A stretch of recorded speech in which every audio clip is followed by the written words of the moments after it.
возвращаемся в студию. Третий блок будет посвящен праву на выбор. 27 марта 2017 года в этом году в Верховной Раді был зарегистрирован законопроект 6240 щодо захисту політичних прав внутреннепереміщених осіб та трудовых мигрантов. Вот об этом мы и поговорим, о представительской демократии. Я хочу понять, почему внутреннепереміщені особы смешаны с трудовыми мигрантами. Они не смешаны. Там просто категории рассматриваются в этом законопроекте отдельно. Вопросы внутренне перемещенных лиц, отдельно категория трудовых мигрантов. Почему?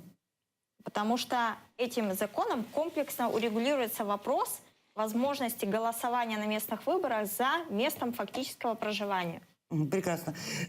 Трудовые мигранты и... Но имеется в виду внутренние трудовые Нет, мигранты. я понимаю про внутренне трудовых конечно. мигрантов. Но внутренне перемещенные лица — это все-таки не трудовые мигранты, немного другая история. А их никто не сравнивает, конечно. Я просто, Я смотрите, думаю, Просто- здесь просто надо телезрителю разъяснить, потому что им непонятен номер этого законопроекта и непонятно, о чем вообще мы говорим. да. Здесь нужно телезрителю разъяснить, что вот как раз-таки в этом законопроекте предусматривается, что вынужденно перемещенные лица могут голосовать на местных выборах. То есть, предполагается и, скажем так, лоббируется с помощью этого закона эта идея. И вот тут как раз-таки вы призываете обсудить вопрос, нужно ли, чтобы вынужденные переселенцы голосовали на местных выборах, то есть это местные советы, сельские советы, поселковые, городские, или не нужно? Это первый вопрос. Да. А второй вопрос — это все-таки о том, что трудовые мигранты — это, опять-таки, достаточно большая категория людей. И тоже, опять-таки, специфическая категория людей. И смешивать внутренне перемещенные лица, которые лишили своих прав в результате оккупации и аннексии, и трудовых мигрантов, которые добровольно переехали, это все-таки немного Я разные все-таки вещи. предлагаю разделить несколько вещей, которые навсегда пытаются искусственно смешать. Есть выборы парламентские и президентские, в частности парламентские мажоритарные и пропорциональные. На сегодня только в президентских и парламентских пропорциональных могут участвовать внутренне перемещенные лица. Да. Они не могут голосовать, как Крым, так и Донбасс, за мажоритариев. Они не голосуют за все уровни местного самоуправления, как громад, так и объединений территориальных громад, то есть уровня село, поселок, город, область, район. То есть они не могут выбирать Да. крымские представителей Да. крымской территориальной Возникает громады. вопрос, что лучше, сохранить ситуацию как сейчас, либо дать внутренне перемещенным лицам возможность голосования в тех громадах, где они фактически проживают. Я выскажу свое мнение. Я считаю, что все-таки есть два уровня, которые не нужно смешивать. Есть вопрос территориальной громады села, поселка, города. В этих случаях, согласно международным стандартам, ВПО должны иметь право влияния на ту территориальную громаду, где она проживает. Может быть, путем выборов.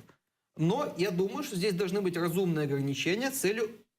ВПО можно оформить, извините, где-нибудь в Буче за 5 минут в Собесе. 3 автобуса ВПОшников, и вот там новые избиратели.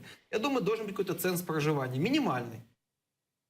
Ценз после регистрации как ВПО на этом избирательном округе. Все-таки, чтобы не было манипуляций.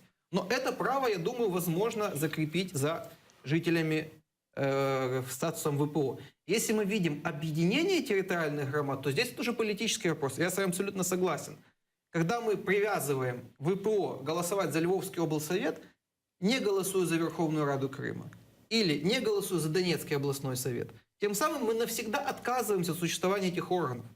И действительно, это такая, возможно, скрытая цель каких-то из политических сил, чтобы крымчане, дончане, луганчане стали все-таки винничанами, киевлянами, львовянами и навсегда забыли об этих неприятных никому оккупированных территориях. Вот это нужно четко разграничивать. Уровень территориальной громады, где действительно должно быть осуществлено право на участие в местной жизни, в том числе, действительно, это электорат, пускай местные чиновники, депутаты думают об этом, но если мы возьмем уровень региона, извините, у нас не избирался Луганский облсовет и Донецкий облсовет. Я уже не говорю про Верховную Раду Крыма. И так будет, судя по всему, до бесконечности. Мне кажется, это небольшое нарушение демократии. Да? Я даже не говорю о Крымской Верховной Раде, хотя и здесь механизмы существуют, вы о них говорили. В любой нормальной стране, которая уважает право своих граждан на выбор, даже не говоря о политической подоплеке, естественно, бы давно был сформирован этот орган. У нас есть прецеденты. Это Грузия, которая избирает парламенты в Экзеле, Абхазии и Осетии. У нас были прецеденты по Хорватии, где избирались местные органы, то есть городские громады, были выборы вот в Экзеле, то есть люди, а их было переселенцев, там треть территории Хорватии была оккупирована более сильной армией. И люди, которые находились за пределами своих городов, да, они выбирали мэров своих городов. Тут вопрос еще очень важный. Мы сказали о представительстве, да, о влиянии. Вот я хочу понять, вот слушайте, как крымчанка я прекрасно помню вот эту историю про демократическое влияние крымско-татарского меньшинства. Это прекрасная история, да? А вы голосуете. То есть, а вы поголосуйте, вот проголосуйте в Ялте, там, Феодосии, вот, а вы через демократический процесс повлияете. Как я могу влиять на решение Киевсовета, когда нас тут всех всего 10 тысяч? Ну вот как? Подождите, я понимаю, нет, меня очень волнует состояние дорог Киева, там еще, что там еще надо, но меня волнуют мои проблемы. Земля, обустройство, жилье, интеграция. Кто это будет решать? Я думаю, что возможно У вас здесь... это право никто не отбирает. Не, подождите, какое право? Где мои представители, которые будут решать это? Мэр Клычко? Я думаю, что здесь все-таки, если мы говорим о национальном уровне, вторая возможность решения этого проблемы, да, действительно, Верховная Рада Автономной Республики Крым, благодаря определенным договоренностям, давайте будем говорить прямо, между Украиной и Россией, не будет сформирована в ближайшие годы. Вы При считаете, этом что это президента не договоренность? будет. Я знаю об этом. Но если мы говорим, например, хотя бы о возможности создания мажоритарных округов в парламент для внутренне перемещенных лиц, вот здесь Какой это парламент? нас- Какой Украины. парламент? Украина. Можно Украины. сейчас? Да, конечно. Можно? Ну, смотрите, Да. я бы... Ну, я уже начал, Ну, да. Я бы здесь вот опять же, чтобы телезрителю было понятно, разделил бы. Потому что мы сейчас говорим и о выборах в местные советы, там, где проживают или вынуждены проживать вынужденные переселенцы. И, с другой стороны, вы сейчас сказали о тех представительных органах в экзиле. И вот здесь как раз-таки, когда мы говорим о представительных органах в экзиле, это мы еще в 2014 году активно говорили о том, мы встречались с представителями Центральной избирательной комиссии, что нам необходимо на территории Херсонской области провести выборы, потому что Конституционным судом была распущена Верховная Рада Автономной Республики Крым, потому что она приняла антиконституционные решения. Поэтому тогда, и причем очень важно, политически важно было до выборов 14 сентября 2014 года, когда не было официальной, ну, де-факто хотя бы официальной, да, власти или формально легитимной власти местной в Крыму, потому что Верховная Рада Автономной Республики Крым, она распущена была. И вот в этот момент нам нужно было избрать Верховную Раду Автономной Республики Крым. Я уверен, что десятки тысяч избирателей из Крыма приехали и поучаствовали бы в этих выборах. При всем том, то, о чем мы сейчас говорим, в этом плане и сейчас, в принципе, можно это все над этим работать, потому что это важно даже в политическом плане, и даже в геополитическом плане для самой Украины.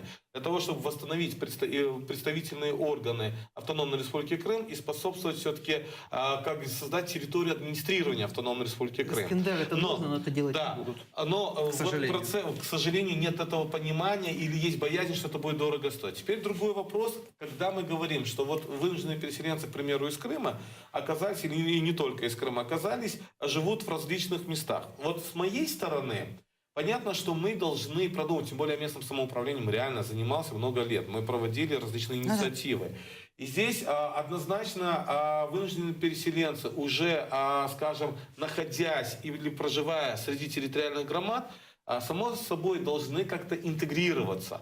Само собой должны как-то способствовать влиянию на решение местной власти с учетом интересов вынужденных переселенцев. Но с другой стороны, здесь есть опасность другая. Когда мы можем нарушить права или вот именно У нас есть Татьяна самих территориальных Дурнева, громад. это исполнительный Сейчас, директор общественного... Я мысль договорю. Давайте. Территориальных громад, потому что таким образом могут твориться манипуляции. И территориальные громады, которые как раз-таки пытаются избрать представителей своих, Давайте они на вот- это могут влиять. Вот об этом мы поговорим с Татьяной Дурневой. Это исполнительный директор общественного холдинга «Группа влияния», один из авторов этого законопроекта 6240. Здравствуйте, Татьяна. Добрый вечер. Добрый вечер. Вы частично слышали нашу дискуссию. Вот этот вопрос о влиянии на территориальные громады, которые особенно это на деоккупированной части Донбасса, где в некоторых прифронтовых городах внутренне перемещенных лиц там порядка 50, а то и больше 50% от общего числа избирателей. Как Предусмотрено ли в вашем законопроекте вопрос о том, чтобы все-таки внутренне перемещенные лица, реализовывая свое право на выбор в местные органы власти, не лишили этого права представителей территориальных громад? Никоим образом не повлияет переселенцы, которые будут голосовать в своих новых громадах, на право голосовать. Тут, конечно, нужно четко определить, что, как вот собеседник я слышал, о том, что изменится территориальная громада. Она изменилась уже давно, и возврата назад нет, и количественный, и качественный состав громад принимающих изменился навсегда. И люди, которые уже более 3 лет проживают в этих громадах, они должны быть полноправными членами и иметь все возможности такие же, и права такие же, как у других. Но вы же знаете, что большое число этих людей не живут в территориальных громадах прифронтовых. Это так называемый пенсионный туризм. Ну, вы тоже же это знаете прекрасно. Ну, я понимаю, что времени у нас мало сейчас, чтобы изучить причины так называемого пенсионного туризма, но что заложено в законе и в законопроекте, и что не даст таким людям, которые не проживают в громадах, проголосовать, они на самом деле и не пойдут голосовать, потому что для того, чтобы изменить себе избирательный адрес, нужно лично прийти в орган ведения реестра избирателей и написать заявление и приложить документы. Не только, причем это может быть справка о статусе внутренне перемещенного лица, это могут быть ряд других документов на выбор человека. То есть этот законопроект касается не только внутренне перемещенных лиц. Но что важно понимать, что на 5-й день с начала избирательной кампании такая возможность будет недоступна. То есть изменить избирательный адрес на основании вот списка документов можно только с момента вступления закона в силу и до 5-го дня с начала избирательной кампании. То есть как только кампания будет в самом разгаре, уже невозможно будет изменить себе избирательный адрес. Татьяна, это как раз защитит от тех рисков, о которых вы говорите. Понятно, спасибо большое. У нас еще такой вопрос. Мы говорили о все-таки представительствах внутренне перемещенных лиц. Это не только возможность проголосовать за в той территориальной громаде, в которой мы сейчас находимся, но и об органах власти, о местных советах в Экзеле, то есть за Крымский парламент, например, или облсовет Донецкой области, или облсовет Луганской области. То есть какая-то возможность сохранить переселенческую громаду как единую громаду. Есть ли предусмотрено ли это в вашем законопроекте? Нет. В законопроекте предусмотрена процедура смена избирательного адреса. Никаких отдельных округов, никаких отдельных созданных громад нет, конечно же. Еще у меня вопрос. Вы знаете, наверное, что у нас в Верховной Раде не 450 депутатов, а 431, потому что часть мажоритарных округов просто сегодня не голосуются представителями оккупированного Донецка, Луганска и Крыма. Скажите, пожалуйста, предусмотрено ли голосование в вашем законопроекте за свои представительства мажоритарной Верховной Раде? Нет, этот законопроект исключительно описывает процедуру смены избирательного адреса не только для внутренне перемещенных лиц, а также для людей, которые проживают не по месту регистрации, или людей, которые вообще не имеют регистрации, таких 800 тысяч сегодня. Эта процедура в законопроекте описана о том, как изменить избирательный адрес, отличный от того, который сейчас определяется исключительно пропиской. Понятно. Спасибо, Татьяна.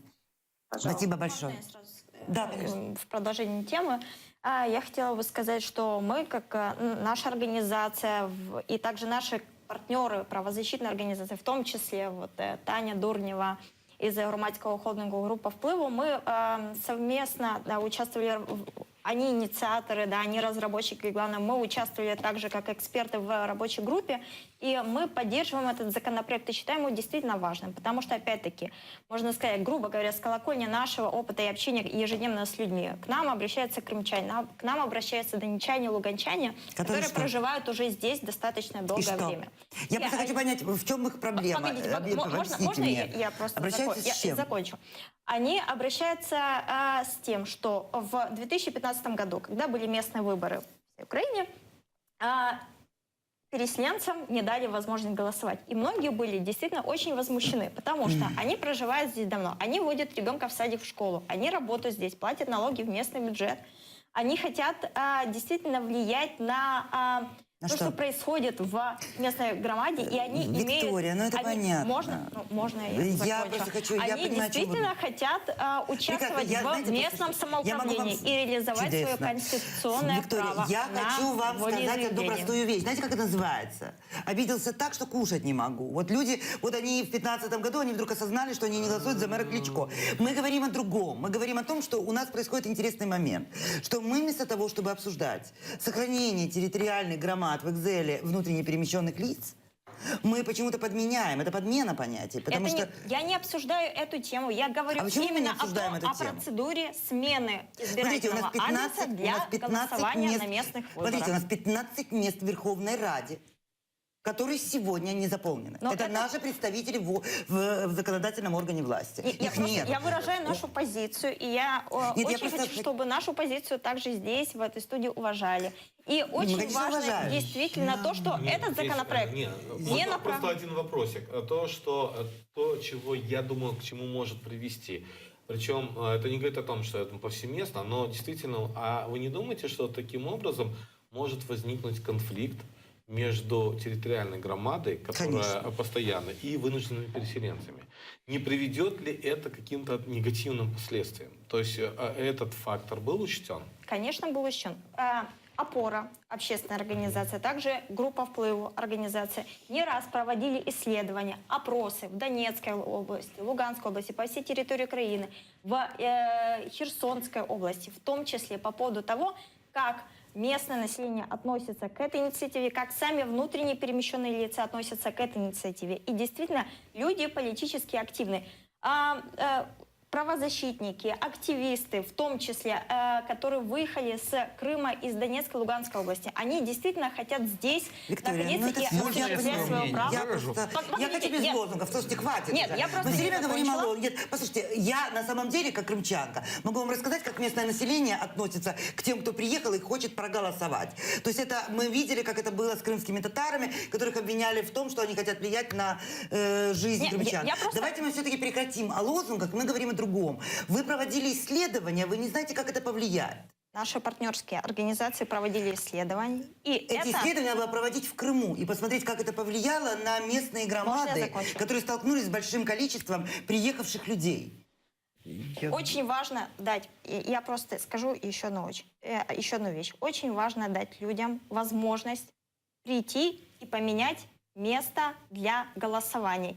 Временно поменять избирательный адрес. А для почему? того, чтобы, находясь здесь, можно было выбирать кандидатов, которых они видят, о которых они знают, которых они отслеживают, их деятельность, и они хотят для того, чтобы они хотят развить свой Они правда город. хотят? свой- Я просто не могу Я понять. хочу поддержать здесь частично вашу позицию. Действительно, Спасибо. эта логика имеет право на выборы в территориальных громадах. И эта логика отражена в международных стандартах защиты прав ВПО. Да.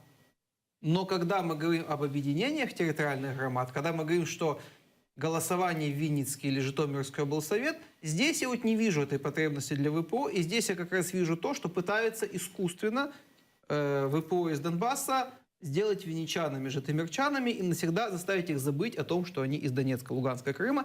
Вот это, к сожалению, тоже можно констатировать. Но мы же понимаем, что изменение этого избирательного адреса на данный момент – это временная мера. И через 180 дней после изменения здесь Да. человек может менять, если, допустим, завтра деоккупируют Крым, он возвращается и хочет И голосовать невозможно за голосовать местного. две территориальные громады одновременно. Нет, он здесь выписывается, он здесь аннулирует свое заявление, и он сможет спокойно Слушайте, дальше а если, продолжать. ну, смотрите, вот вы Местные говорите, выборы проходят если деоккупируют, в а один если день. не деоккупируют? Вот мы сейчас находимся, у нас здесь, мы вам объясняем, что у нас есть 15 мажоритарщиков, у нас есть Верховный Совет Крыма, вернее, парламент Крыма, который мы не можем избирать. У нас есть облсовет Донецкий, Луганский. У нас есть люди, которые очень нуждаются в том, чтобы у них были их представители, которые могли бы представлять их в органах законодательной власти сегодня, лоббировать их интересы. Я бы все-таки действительно здесь сказал о том, что выборы местные у нас проходят в стране, как правило, в один установленный день. Ну, не считая новоутворенных и так далее и тому подобное. Если мы действительно говорим, например, не беря даже Крым, Донецкую, Луганскую область, да, очень странно заставлять донечан, которые уехали во Львов, голосовать за Львовский облсовет, отказывая в праве выбирать Донецкий облсовет.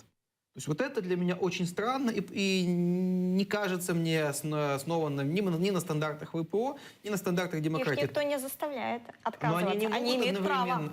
одновременно... Нет, дело в том, что выборов-то не будет. В том-то и проблема. Если бы они имели право, вопросов нет. Но выборов-то в Донецкой облсовет не будет. Но они А не могут будет- и не голосовать А не во будет Львове. почему? Потому что скажут, что их Что ваши выборные права права уже реализованы. обеспечены Да. во Львове. Вот как это будет. Вот это действительно будет. Поэтому у нас установлено в законопроекте 180 дней. После 180 Выборы дней проходят в один человек... день. Мы сейчас о разных Да. концептуальных позициях говорим, да? Здесь речь идет о том, чтобы сохранить, ну, скажем так, территориальную идентичность вынужденных переселенцев, которые бы как раз-таки не полностью интегрировать, хотя выборы это одна из инициатив, да, местных громад, да, когда Конечно. это. Но речь идет о том, что когда мы говорим о лоббировании интересов крымчан, лоббировании интересов там, Донечан, донечан и луганчан, не только мы, вот вынужденные переселенцы, должны быть носителями защиты прав тех людей, которые живут на оккупированной территории. Естественно. И поэтому вот об этом Я речь, согласна да, то, с что вами. вы Это Ребята, важно, я хочу говорите. сказать действительно одно. важно. А если этот мы проект- полностью интегрируемся в местные советы, то, соответственно, мы потеряем ту идентичность свою территориальную. Более И таким того. образом мы начнем просто заниматься вопросами условно мусора, вопросами там Я очень, и так вот, далее. да, Искандер, дополню. И я считаю, что отсутствие соответствующих органов регионального представительства достаточно негативно влияет на защиту прав населения как ВПО, так и людей, проживающих на оккупированных территориях. Мне почему-то так кажется. Я И хочу отсутствие этих привести- органов в дальнейшем гораздо сильнее ставит риски перед соблюдением прав человека в зоне конфликта и в Крыму, чем возможность этим лицам проголосовать за Житомирский облсовет. Вот мне так Я почему-то хочу кажется. привести здесь сейчас такую историю, которая, мы все помним, часть оккупированной территории Грузии, да, и мы знаем о том, что в Абхазии был принят закон, очень интересный, это было, по-моему, в 2008 году, о том, чтобы лишить вообще лиц грузинской национальности права на собственность. Там ведь на самом деле очень многие люди-переселенцы убежали в Грузию. И товарищ Матвей Гонопольский написал прекрасную статью для «Эхо Москвы» о том, что моя страна стала фашистской. То есть фактически фашизацию Российской Федерации Матвей Гонопольский определил именно по решению вот этого самопровозглашенных властей Абхазии и по тем, кто уехал в Грузию. Но о чем мы говорим? Сегодня, вот на самом деле, как бы в конфликте Абхазии очень часто сегодня, за вот этот период, вот эти 23 года, звучало предложение о том, что давайте проведем референдум о том, что о отсоединении Абхазии, Грузии. И Грузия переживала тяжелые времена, и каждый раз Грузия отвечала: а давайте. Но только голосовать на нем будут все. И те, кто остался там, и те, кто бежал, а это большая часть населения. Фактически парламент Абхазии сегодня защищает права как имущественные, так и права избирательные тех, кто выехал и стал внутренне перемещенными лицами. Потому что именно наличие парламента Абхазии в Экзеле не дает возможности разным властям Грузии, они были разные, манипулировать. Я бы тут частично с вами согласился. Я все-таки расцениваю эти органы не столько как политическое орудие борьбы за территорию, сколько все-таки как средство защиты прав людей, которые за них голосуют. Потому что реальная политика, реальная демократия основана на том, что эти органы будут защищать права своих избирателей. И мы должны способствовать тому, чтобы были механизмы не искусственно-административные, когда мы создаем некое министерство, которое создано, уже ладно, не будем говорить зачем и как, которое объективно, по управленческим законам не заточено на защиту интересов этой группы населения. Что оно не избирается этим населением, оно не подотчетно по этому населению. Если мы говорим о каких-то демократических институтах и демократических процессах, стоит, возможно, вернуться к тому, что человечество уже изобрело 2000 лет назад, именно к представительской демократии. У нас совсем немного времени, и мы, в принципе, нам надо заканчивать. У нас еще пару минут, поэтому я хотела бы, чтобы уже довысказывались все, что осталось. Ну, Виктория, давайте вы все-таки, потому что к вам в основном апеллировали, как представителю, как к симпатику этого закона. Я просто хочу сказать, что мы обсуждаем, в принципе, две частично взаимосвязанные, но достаточно разные темы. Это представительство органов парламента Автономной Республики Крым, к примеру, в экзиле, и вопросов доступа к голосованию на местных выборах переселенцев здесь. Я просто говорю к чему, что человека действительно никто не заставляет в данном случае, ну, данным законопроектом, менять регистрацию места проживания. У человека остается регистрация. Человек действительно сам выбирает, хочет он голосовать, принимать участие в самоуправлении громады, города или нет. И поэтому для того, чтобы... Мы получали очень много жалоб от людей, для того, которые хотят голосовать, но не могут. Ну вот, они хотят действительно проголосовать за, там, не знаю, новоиспеченного мэра Львова или кандидата в мэр Львова, к примеру. И мне кажется, что действительно важно государству создать такую возможность именно реализовать свое право на волеизъявление, выбрать мэра Львова, потому что человек здесь живет, и потому что человек, к примеру, Скандер, действительно давайте, хочет очень это... мало времени. Одну минуту. Я Да. считаю, что действительно есть право внутренне перемещенных лиц, гарантированное в том числе международными стандартами, и как на Вот, участие в международные муниципальных стандарты — это выборах, важно. так и на представительство своего собственного особого мнения. Можно констатировать, что этот закон реализует первое право, не реализует второе право и создает определенную политическую угрозу для реализации второго права. Если им будут манипулировать как тезисом о том, что вот теперь все хорошо и больше ничего не надо.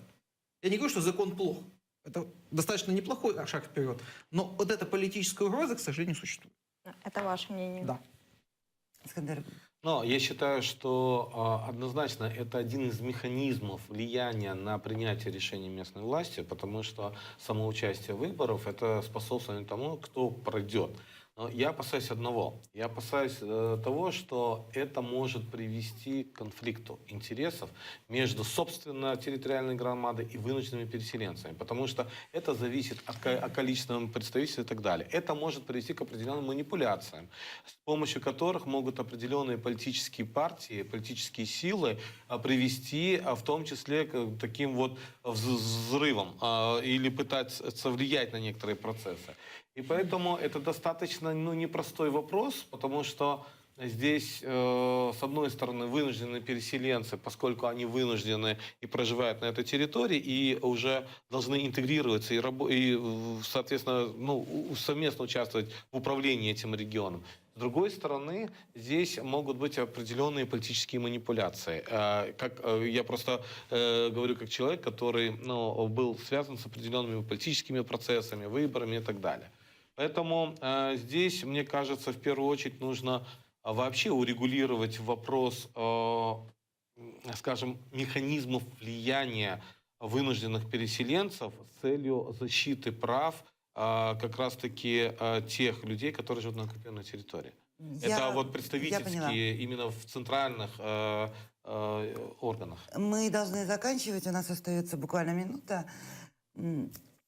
Я просто в конце вот о том, что мы говорили, если суммировать, есть такой социолог американский Жак Иллюль, и он пишет о политических иллюзиях. Он говорит, что иногда определенные силы создают такие так называемые политические иллюзии, в которые вкладываются ресурсы, вкладываются силы людей для того, чтобы фактически манипулировать ими. Это любимая книжка российских политтехнологов.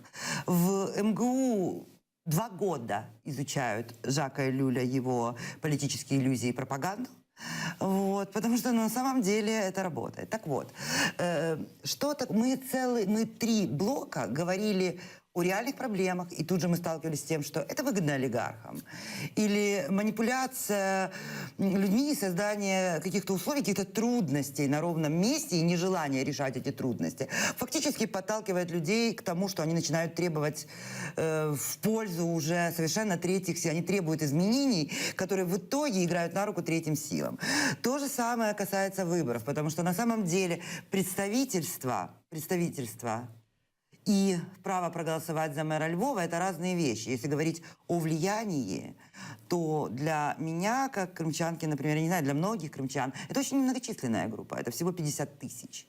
В 50-миллионной стране как определить их влияние в органы местной власти? Где-то это будет 1, где-то это будет 2, 3, 10 человек на городскую громаду. Каково будет их влияние? Я не знаю. Я очень боюсь, что когда мы создаем некий смысл, озвучим некие проблемы, начинаем с ними бороться, мы боремся на самом деле с политическими иллюзиями. А очень хотелось бы решать действительно проблемы, и очень хотелось бы здесь, на территории свободной Украины, быть представителем тех, кто сегодня находится в оккупации, и кто сегодня действительно рассчитывает на то, что мы, живя и работая здесь, приблизим время их освобождения. Всего хорошего. Встретимся в свободном Крыму.